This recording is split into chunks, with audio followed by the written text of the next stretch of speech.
বিএনপির সংসদ সদস্যরা শুল্কমুক্ত গাড়ি ও সরকারি কোনো প্লট নেবেন না। সংসদীয় দলের প্রথম সভায় এই সিদ্ধান্ত হয়েছে বলে জানিয়েছেন বিএনপির স্থায়ী কমিটির সদস্য আমির খসরু মাহমুদ চৌধুরী। বৈঠক শেষে সংসদ ভবন এলাকায় একথা জানান তিনি। প্রত্যাশা করি যে এই সংসদ বাংলাদেশের রাজনৈতিক অঙ্গনে এবং অর্থনৈতিক অঙ্গনে নেতৃত্ব দেবে। বাংলাদেশের রাজনৈতিক কার্যক্রম সংসদ কেন্দ্রিক হবে। লিডার অফ দি হাউস আমরা নির্বাচন করেছি আমাদের নেতা। ম্যাটাডোর নিয়ে এলো স্মার্ট ইনস্টাওয়াল। এটি ইঞ্জিনিয়ারিং প্লাস্টিকে তৈরি মজবুত দেয়াল।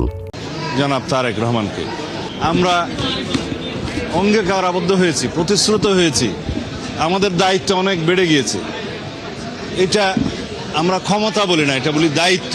গণতান্ত্রিক অর্ডার ফিরে পাচ্ছি, যে বাংলাদেশের মানুষের মালিকানার কথা জন্য আমরা এত বছর সংগ্রাম করেছি।